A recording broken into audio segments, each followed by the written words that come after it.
जीवन मूल्य ह्या कार्यक्रमामध्ये मी माधवी आपल्या सर्वांचे स्वागत करीत आहे। जीवन मूल्य कार्यक्रमामध्ये आपण अनेक विषयांवर अनेक वक्त्यांकडून बरेचशे माहिती घेत आलेलो आहोत आणि महत्त्वाची अगदी सर्वांना प्रिय लागणारी आणि वाटणारी जी एक विषय होता आपल्याकडे तो आहे भावना आणि त्याच विषयी अजूनही आपली चर्चा चालू आहे। ह्याच विषयावर चर्चा करण्यासाठी स्टुडिओमध्ये उपस्थित आहेत आदरणीय डॉक्टर सचिन। डॉक्टर सचिन आपलं खूप खूप स्वागत आहे। ओम शांती। ओम शांती। डॉक्टर सचिन, ज्या भावनांबद्दल तुम्ही आजपर्यंत आम्हाला सांगत आलात त्याच्यामध्ये दोन भाग विशेष तुम्ही सांगितले, नकारात्मक आणि सकारात्मक। नक्कीच कोणालाही नकारात्मक भावनांबद्दल आता त्यांना जागृत करायची तर नक्कीच इच्छा होणार नाही, कारण ते ऑलरेडी जागृतच आहेत। पण ह्या इथल्या क्षणाला मला असं वाटतं की ह्या ज्या काही नकारात्मक भावना आमच्यामध्ये आहेत त्यांना कुठेतरी संपवलं पाहिजे। ते संपवणं शक्य आहे की नाही हे तुम्ही जास्त सांगू शकाल, परंतु ह्या ज्या काही सकारात्मक भावना आहेत ह्यांना आम्ही आमच्यामध्ये कोणत्या पद्धतीने जागृत करू शकू? कारण तुमच्या बोलण्यावरून अगदी व्यवस्थित लक्षात आलंय आमच्या की ह्यांची खरंच आजच्या क्षणाला प्रत्येक व्यक्तीला गरज आहे, तर ह्यांना जागृत कसं काय केलं जाऊ शकतं? थोडं आपण रिकॅपिच्युलेट करूया। आपण एवढ्या सत्रांमध्ये पाहिलं की मनुष्य आणि मशीन ह्याच्यामध्ये फरक आहे की मशीनमध्ये भावना नसतात, मनुष्यामध्ये भावना आहे। ठीक आहे, आणि भावनांचं फार मोठं स्थान आहे। आपण महाराष्ट्रामध्ये म्हणतो की देव भावनांचा भुकेला, भक्तीचा भुकेला, कि भगवान आपकी भावना देखता है, दिल देखता है। तर डेफिनेटली भावना फार महत्वाच्या आहेत। आपल्यामध्ये दोन्ही प्रकारच्या भावना असतात, ज्याला आपण प्राथमिक आणि सेकंडरी, प्रायमरी आणि सेकंडरी भावना बघितल्या। तर त्याच्यामध्ये बेसिक ज्या इमोशन असतात त्याच्यामध्ये सकारात्मक इमोशन्स आणि नकारात्मक इमोशन्स किंवा भावना। आणि आपण हे पण पाहिलं की ऊर्जा ही न्यूट्रल असते, त्याला आपण नावं देतो की हा क्रोध आहे किंवा ही निराशेची भावना आहे, ही प्रेमाची भावना आहे किंवा ही मित्रत्वाची भावना आहे किंवा ही आनंदाची भावना आहे। आणि आपण हे पण पाहिलं की नकारात्मक भावनांमुळे व्यक्तीची शक्ती कमी होते, संबंध बिघडतात, त्याची कार्य करण्याची क्षमता कमी होते, त्याला आजार होण्याची शक्यता वाढते आणि जर तो आजारी असेल तर त्याचे आजार आणखीन बळावतात आणि मृत्यूचा पण संबंध येतो, जसं आपण क्रोधामध्ये पाहिलं। तर आपलं लक्ष जीवनामध्ये असं असलं पाहिजे की जास्तीत जास्त सकारात्मक भावना, मी जास्तीत जास्त शब्द याच्यासाठी वापरतो की 100% जेव्हा आपण त्या अवस्थेमध्ये पोहोचतो त्याला आम्ही फरिश्ता अवस्था, तुम्ही देवदूत झालेला असता त्यावेळेला। त्यामुळे आपलं लक्ष तेच ठेवलं पाहिजे की जसा परमात्मा हा निरंतर त्याच्याकडून सकारात्मक प्रवाह येत असतात, तसं आपल्याद्वारे निरंतर या विश्वामध्ये सकारात्मक प्रवाह चालत राहिले पाहिजे, हे आपल्या जीवनाचं लक्ष्य आहे। स्वर्ग आणि नरक हे दोन शब्द भारतामध्ये वापरले जातात। स्वर्ग म्हणजे कोणी अशी जागा नाही वरती जिथे लोक राहतात, स्वर्ग म्हणजे हीच दुनिया आहे जिथे जेवढे लोक असतात ते निरंतर सकारात्मक भावनेमध्ये असतात आणि जर ते आपण अचीव केलं, जर ते आपण प्राप्त केलं तर ह्या दुनियेवर स्वर्ग यायला वेळ लागणार नाही, असा आमचा विश्वास आहे। तर ह्या सकारात्मक भावना काही अभ्यासाने आपण जागृत करू शकतो। आपण पुन्हा पुन्हा ध्यानाबद्दल पाहिलेलं आहे की राजयोग ध्यानाद्वारे आपण या सकारात्मक भावना निरंतर जागृत ठेवू शकतो। पण इतरही काही अभ्यास आहेत ज्याचा आपण निरंतर विधीपूर्वक अभ्यास केला तर या सकारात्मक भावना जागृत होऊ शकतात। त्याच्यात मी मुख्यत्वाने सांगेन की आपल्याला थोडं स्वतःबद्दल ज्ञान असणं आवश्यक आहे की मी कोण आहे आणि माझं मन, जे आपण म्हणतो की माझं मन अशांत आहे किंवा माझं मन भटकतं, तर ते मन कुठे कुठे जातं। तर सायकोलॉजिस्ट किंवा शास्त्रज्ञांनी पाहिलं की मनाला दोनच रस्ते, एक तर ते भूतकाळात असतं किंवा भविष्य काळात असतं।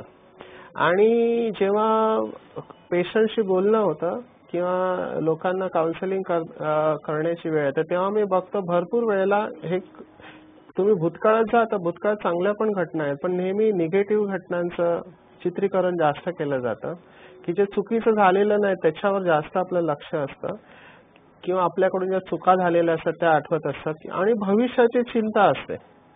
तर या दोन्ही ज्या काळ आहेत, भूतकाळ आणि भविष्यकाळ, याच्यामध्ये आपण जर ही जी विधी वापरली, जी मी आता सांगणार आहे, तर आपण आपल्या सकारात्मक भावनांना जागृत करू शकतो. कशा प्रकारे? तर भूतकाळामध्ये आपल्या आयुष्यात दोन्ही घटना घडलेल्या असतात, चांगला पण आणि नॉट सो गुड, म्हणजे चांगल्या ज्या नाही आहेत त्या पण घटना घडलेल्या असतात. तर आपण प्रयत्नाने लहानपणापासून आतापर्यंत माझ्या आयुष्यामध्ये ज्या चांगल्या घटना घडलेल्या आहेत त्या घटनांबद्दल कृतज्ञता भाव ठेवणं फार आवश्यक आहे. चांगल्या घटना घडलेल्या असतात पण आपण सोयीस्करपणे त्यांना विसरतो. माझ्याजवळ जेव्हा पेशंट येतात मी त्यांना म्हणतात, नाही हो, आमच्या आयुष्यात काही नाही, कधीच नाही, आमचं आयुष्य एकदम हलाखीचं फार दुःखी आयुष्य. मग मी त्यांना म्हणतो, नाही तुम्ही शाळेबद्दल सांगा, शाळेमध्ये तुम्ही काय केलं? तो म्हणतो, नाही हो काही नाही, शाळेमध्ये पण टेन्शन मध्येच गेली शाळा. पण मग मी त्यांना विचारतो, नाही कधी तुम्हाला कोणी शिक्षकांनी वगैरे काही चांगलं बोललं? हा एकदा प्रोग्राम होता तेव्हा मी डान्स केलेला. आणि लगेच मग जेव्हा मी त्या डान्स बद्दल विचारतो बघतो त्यांचा चेहरा खिललेला असतो. म्हणजे असतात गोष्टी आपण विसरलेलो असतो त्यांना. कोणीतरी पाठीवर थाप दिलेली असते, शाबासकी दिलेली असते, आपल्याला चांगलं वाटलेलं असतं. हा जो कृतज्ञता भाव आहे ठेवला पाहिजे. आमच्याकडे एक वृद्ध माता यायच्या, त्या भरपूर घरामध्ये टेन्शन आहे, आपापच्या संबंधामध्ये कटुता आहे, 2 मुलं आहेत, पटत नाही त्यांचं, सुनांचं पटत नाही आणि ही बिचारी मध्ये पकडलेली असते. तर मी तिला विचारलं का काय नाही आयुष्यामध्ये. मग जेव्हा तिच्याशी असं बोलत गेलो तर कळलं की ती जेव्हा तरुण होती तर शी वॉज व्हेरी गुड ऍक्टर, नाटकांमध्ये सुंदर त्यांनी काम केलेलं आणि त्यांना पारितोषिक पण मिळालेलं. म्हणजे ही 50-60 ची गोष्ट आहे. पण त्यांना आता बघितलं आम्ही कधी असं बोलू शकत नाही की हे ऍक्टर आहेत म्हणून. म्हणजे त्या पण विसरलेल्या की मला पारितोषिक मिळालं म्हणून, आणि लग्न झाल्यावर त्यांनी नाटकामध्ये काम केलेलं. तर ही फार मोठी गोष्ट आहे. आपण आपल्या विशेषतः विसरतो जे चांगल्या घटना आपल्या आयुष्यात घडलेल्या आहेत. तर हे फार महत्वाचं आहे की जर आपल्याला सकारात्मक भावना जागृत ठेवायची असेल तर आपल्या लहानपणी जावं. जिथे जिथे भले तुम्ही गरीब असाल, श्रीमंत असाल, पण लहानपण सगळ्यांचं, मेजॉरिटी लोकांचं चांगलं जातं. आणि शाळा जर तुम्ही शिकलेला आहात किंवा तुम्ही त्या वयामध्ये काय काय केलं, भले असं नाही की नकारात्मक अनुभव नाही आले असतील, पण आपल्याला प्रयत्नाने ते सकारात्मक अनुभव जागृत केले पाहिजे आणि त्याच्याबद्दल कृतज्ञ झालं पाहिजे की किती छान आहे की ह्या शाळेमध्ये मला असे व्यक्ती मिळाले, माझे शिक्षक असे होते, माझे मित्र असे होते, आमची शाळा ज्या जागेवर होती तिथे अशी होती. आणि मी बघतो जेव्हा हे बोलायला जे लागतात तेव्हा त्यांचा मूड बदलायला लागतो. तर हे फार इम्पॉर्टंट आहे, कृतज्ञता भाव व्यक्त करणे. पास्ट, भूतकाळाबद्दल कृतज्ञता भाव व्यक्त करणे. कदाचित असं पण झालं असतं की फार विचित्र, वाईट ह्याच्यापेक्षा घडलं असतं, पण ते घडलेलं नाही, चांगलं घडलंय. माझ्या आयुष्यामध्ये अशी लोक मला मिळाले. आता मी पुन्हा पुन्हा हे का सांगतोय की हे कठीण आहे. जर तुमचा स्वभाव नकारात्मक असेल तर तुम्ही निगेटिव्ह पहिला तुम्हाला दिसणार, पॉझिटिव्ह शोधावं लागतं. प्रयत्नाने तुम्ही हे करू शकता. भूतकाळाबद्दल कृतज्ञता भाव जागृत करणं. तर मी पुन्हा म्हणेन की शाळेमध्ये जाण्यापूर्वी 1 ते 5 वर्ष फार कमी लोकांना याची आठवण असते, पण काही लोक ते पण आठवतात. काही लोकांकडे फोटो असतात आपल्या लहानपणाचे, किंवा आपल्या आई वडिलांना ते विचारू शकतात की या वेळेला मी काय करायचो, ठीक आहे ना. तर त्या स्मृती, नंतर प्राथमिक शाळेतील स्मृती 1ली ते 5वी पर्यंत किंवा 4थी पर्यंत, मग हायर सेकंडरीमध्ये 5वी ते 10वी पर्यंत, आणि 10वी नंतर 11वी 12वी आणि नंतर कॉलेज जर तुम्ही असे गेले असाल तर, आणि मगचं आयुष्य. तर हेच याच्यामध्ये तुमच्या आयुष्यामध्ये जे चांगलं घडलेलं आहे त्याच्याबद्दल कृतज्ञता भाव शोधून व्यक्त करायला पाहिजे, ठीक आहे. आणि पुन्हा पुन्हा यांची आठवण केली पाहिजे, नंबर 1. दुसरा महत्वाचा म्हणजे भविष्याबद्दल चिंता. तर भविष्य अनसर्टन आहे, अनिश्चित आहे. तर लोक, भरपूर लोक मी पाहिले, अनिश्चिततेची त्यांना चिंता असते की माझं आता कसं होईल, भविष्यामध्ये काय होईल, हा विचार करून करून ते फार खंगत चाललेले असतात. त्यांच्या शरीरावर, मनावर त्याचा इफेक्ट येतो, आम्ही पाहिलाय. तर त्यावेळेला नेहमी हे लक्षात ठेवलं पाहिजे की जर मी तुम्हाला सांगितलं की पुढे तुमचे काय होणार आहे, काही लोक असे आहेत जे भविष्याबद्दल जाणतात, भविष्याबद्दल सांगतात, पण जेव्हा आपल्याला भविष्याबद्दल कळतं तर आपल्या आयुष्यातली मजाच निघून जाते. ह्याला आम्ही इंग्रजीमध्ये म्हणतो विजडम ऑफ अनसर्टन्टी. अनिश्चिततेमध्ये सुख आहे. तुम्हाला जर कळलं की पुढे काय होणार आहे तर तुमच्या आयुष्यातली सगळी मजा निघून जाईल. भविष्य फार सुंदर आहे आणि भविष्य का सुंदर आहे? कारण माझं वर्तमान सुंदर आहे. भविष्य वर्तमानची छाया आहे. वर्तमान जर माझं चांगलं असेल तर भविष्य डेफिनेटली चांगलं असणार आहे. त्यामुळे भविष्याबद्दल एक दृष्टिकोन फार महत्वाचा आहे की जे काही होणार आहे ते चांगलंच होणार आहे. भविष्याबद्दल जेवढे तुम्ही आशावादी राहाल तेवढं पण बघितलंय की तुमच्यामध्ये सकारात्मक भावना जागृत होईल. आपण मागच्या सत्रामध्ये पाहिलं की आशावादी दृष्टिकोन का महत्वाचा आहे. जेवढे आपण आशावादी विचार मनामध्ये ठेवू, ऑफकोर्स ह्याच्यामध्ये आशा जी रिअलिस्टिक असली पाहिजे, ठीक आहे ना. अनरिअलिस्टिक आशावादी असता कामा नये, ठीक आहे. पण आशावादी दृष्टिकोन तुम्ही ठेवाल आणि प्रयत्न कराल तर डेफिनेटली तुमच्यामध्ये सकारात्मक भावना निर्माण होते. एक मिनिट, तुम्ही आता म्हटलात की रिअलिस्टिक, थोडंसं स्पष्टीकरण द्याल? कारण आशावाद असतो त्यावेळेला फारच आमचे महल बनत चाललेले असतात आणि ते कधी पडतात तेही कळत नाही. तर थोडंसं एखाद्या उदाहरणात च्या बरोबर जर तुम्ही आम्हाला हे थोडंसं खुलासा करून सांगितलं तर फार बरं होईल. नाही, फार महत्वाचा प्रश्न आहे. आम्ही भरपूर ठिकाणी अगोदर सकारात्मक चिंतनवर कार्यशाळा घ्यायचो, पॉझिटिव्ह थिंकिंग. तर आम्ही बघितलं की लोकांना हल्ली पॉझिटिव्ह थिंकिंग नको आहे. पॉझिटिव्ह थिंकिंग जर तुम्ही फक्त करत असाल पण ते कर्मामध्ये तुमच्या येत नाही तर त्या थिंकिंगचा काही फायदा नाही. नुसतं पॉझिटिव्ह थिंकिंग चालत नाही. पॉझिटिव्ह बरोबर रिअलिस्टिक थिंकिंग पण पाहिजे. रिअलिस्टिक थिंकिंग म्हणजे काय तर त्याच्यावर एक गोष्ट सांगितली जाते मॅनेजमेंटमध्ये की एका जहाजाने सगळेजण चाललेले समुद्रामध्ये. तर समुद्रामध्ये अचानक तुफान आलं आणि तुफान आलं तर जहाज डोलायला लागले, सगळे घाबरायला लागले. तिथे एक आशावादी व्यक्ती होता त्या आणि तो आशावादी व्यक्ती सगळ्यांना म्हणाला, घाबरू नका, सगळं काही ठीक होणार आहे, आपण आशावादी असलं पाहिजे. तर लोकांनी एकदा ऐकून घेतलं, बरं आहे. पण ते तुफान काय कमी, दुसरा दिवस पण ते पुन्हा हलत होतं, पाणी आतमध्ये होतं. तर घाबरू नका, सगळं काही चांगलं होणार आहे, आपण नेहमी आशावादी असलं पाहिजे, कोणाला काही होणार नाही. दुसऱ्या दिवशी, तिसऱ्या दिवशी पण तो तसंच म्हणाला, पण ते तुफान जात नव्हतं. मग शेवटी लोकांनी काय केलं, कारण इथे आमचा जीव चाललाय आणि हा म्हणतो सगळं काही चांगलं होणार आहे, करत तर काय नाही कडे, तर लोकांनी त्यालाच उचलून त्याला पाण्यामध्ये टाकलं. तर असा आशावादी दृष्टिकोन नसावा. जेव्हा सिच्युएशन आहे तिथे यू हॅव टू ऍक्ट. ह्याला आम्ही म्हणतो की तुमचं पॉझिटिव्ह थिंकिंग पेक्षा राईट थिंकिंग फार महत्वाचं आहे. त्यामुळे पॉझिटिव्ह थिंकिंग आता जुना विचार झालेला आहे. पॉझिटिव्ह थिंकिंग खूप चांगलं आहे, सकारात्मक चिंतन असावं, पण राईट थिंकिंग फार महत्वाचं आहे. जर प्रॉब्लेम आहे माझ्या समोर तर मी असं म्हणता का काय नाही प्रॉब्लेम आहे, डोंट निगेट द प्रॉब्लेम आहे, ऍक्सेप्ट इट.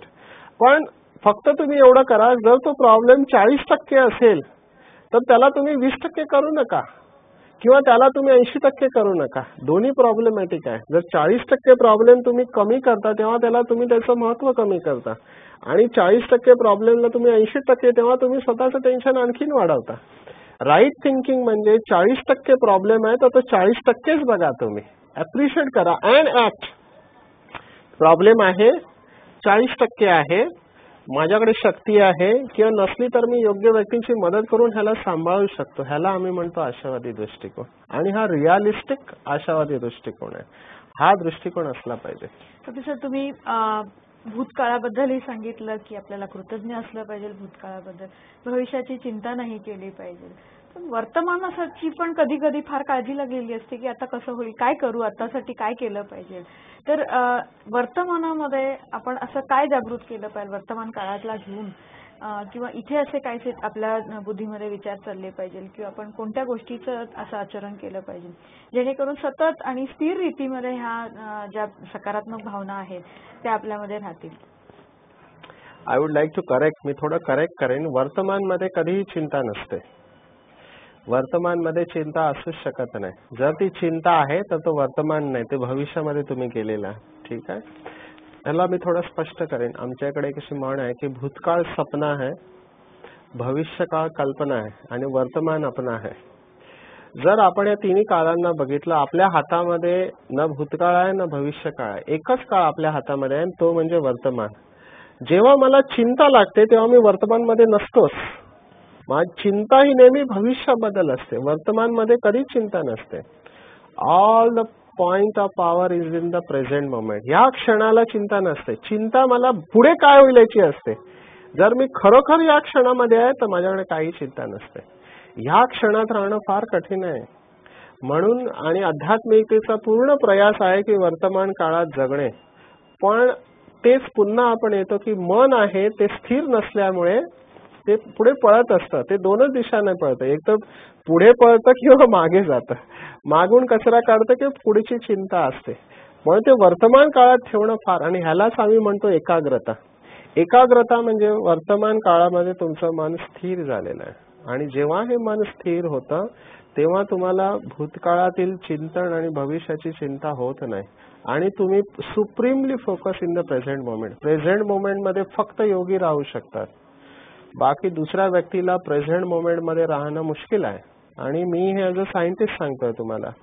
तुम्ही स्वतः प्रयत्न करून बघा की आता पुढील 1 मिनिट मी फक्त ह्या क्षणामध्ये राहणार आहे. जर आपण असा अभ्यास केला तर दिसतं की it is very tough. Unless you are a very good yogi, तोपर्यंत तुम्ही ह्या क्षणामध्ये राहणं फार मुश्किल आहे. फार म्हणजे फार मुश्किल आहे.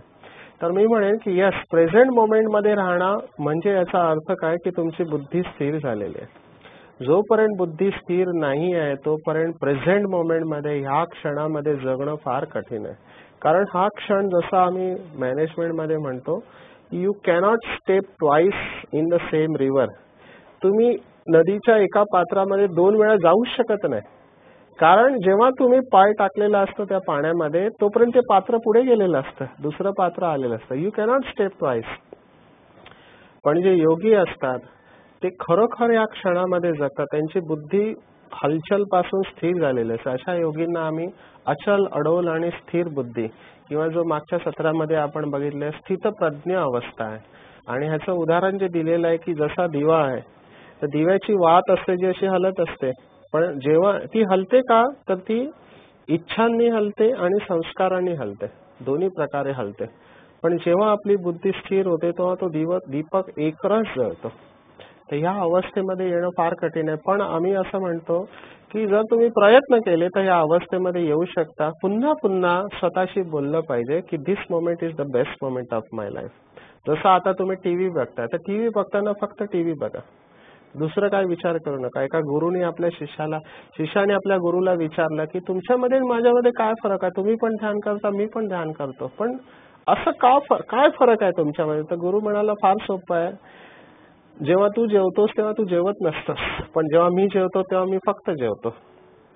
जेव्हा तू टीव्ही बघतो तेव्हा तू टीव्ही नाही बघत, दुसरं काय पण तुझं चालू असतं, पण जेव्हा मी टीव्ही बघतो मी फक्त टीव्ही बघतो. हे फार महत्वाचं आहे. एका वेळेला एकच काम करणं. हल्ली ह्याला लोकांनी शोध दिलेला मल्टीटास्कर्स म्हणतात. एका वेळेला 4 काम करायचा प्रयत्न करतात. I know it is tough आणि यू कांट फोकस. फोकस म्हणजे एक समय एकही संकल्प करणं आणि ही एकाग्रता, एकला अग्रता देणे. तर जेव्हा आपण या वर्तमान क्षणात जगतो तेव्हा आपली संपूर्ण ऊर्जा त्याच्यामध्ये आलेली असते आणि आपण त्या क्षणाला अप्रिशिएट करू शकतो. याच्यावर एक सुंदर पुस्तक आंतरराष्ट्रीय मार्केटमध्ये आहे ज्याचं नाव आहे द पॉवर ऑफ नाव. आणि हे योग्याने लिहिलेलं एक पुस्तक आहे, एखाट टोले नावाचं, आणि अतिशय सुंदर त्याने वर्णन केलं. आमच्या इथे देखील ब्रह्माकुमारीमध्ये मी बघतो जेव्हा परमात्माचं अवतरण होतं तर परमात्म्याची महावाक्याची सुरुवात होते ती नेहमी आज या शब्दाने होते. एक क्षण में आज. तर मी सगळ्यांना बघितलंय योगी लोक, कारण स्वतः मी 4 वर्ष माउंट आबू इथे राहिलेलो आहे, तर तिथे फार वर्षापासून तपस्या करणाऱ्या ब्रह्माकुमारीच्या दादी ज्या आहेत त्या नेहमी त्यांना मी बघितलं की वर्तमान क्षणामध्ये पूर्णपणे प्रेझेंट असतात त्या.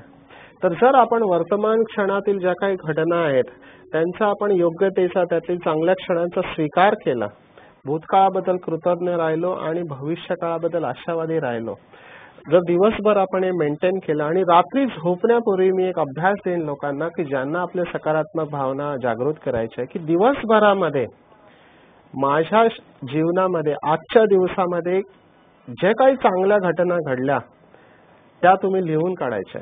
कमीत कमी 5 असल्या पाहिजे. असं होऊ शकत नाही की दिवसभरामध्ये 5 घटना देखील माझ्या मनासारख्या घडल्या नाही किंवा ज्या चांगल्या घडल्या नाही. जर त्या नाही तुम्हाला दिसत आहे तर तुमच्यामध्ये प्रॉब्लेम आहे, तुमचा दृष्टिकोन नकारात्मक आहे. तर अभ्यासाने या घटनांना आपण वाढवू शकतो. तर अशा प्रकारे आपण अभ्यास केला तर आपल्या सकारात्मक भावना आपण जास्तीत जास्त वेळ जागृत ठेवू शकतो. तसं खूप सुंदर तुम्ही आता एक माहिती दिली. प्रश्न विचारलेला जो मी त्याच्यातून एक असं समजलं की नक्कीच मी सुद्धा प्रेझेंट मध्ये किंवा वर्तमानामध्ये नक्कीच नाही राहते, कारण कुठेतरी पुढचा विचार असतो नाहीतर पाठीमागे जात असतो. एक खूप मोठ्या असं एका गुह्य गोष्टीचा तुम्ही एक खुलासा सुंदर आणि अगदी सोप्या शब्दामध्ये आम्हाला करून दिलेला आहे. परंतु तेव्हा तुम्ही जो एक उल्लेख केलेला होता की योगी, कित्येकदा अनेकदा तुमच्याबरोबर चर्चा करत असताना तुम्ही राजयोगाचा उल्लेख केलेला आहे. योगी काय आहेत, राजयोग कसा केला जातो तेही तुम्ही आम्हाला सांगत आलेला आहात. ह्या विषयाची अधिक मी तुमच्याकडून माहिती घेणार आहे, परंतु वेळेअभावी हा भाग आपण इथेच थांबवत आहोत. परंतु रसिक हो, जर तुम्हाला ह्याच्यातली थोडी पण माहिती जर घ्यायची असेल तर नक्कीच नजीकच्या कोणत्याही ब्रह्मकुमारी सेवा केंद्राला तुम्ही भेट द्यावी किंवा आमची जी वेबसाईट आहे www.bkmarathi.com ह्या वेबसाईटलाही तुम्ही भेट देऊ शकता. तर योग काय आहे किंवा योगी म्हणजे काय आहे ह्याची आपण अधिक माहिती घेणार आहोत पुढच्या सत्रामध्ये. तोपर्यंत नमस्कार.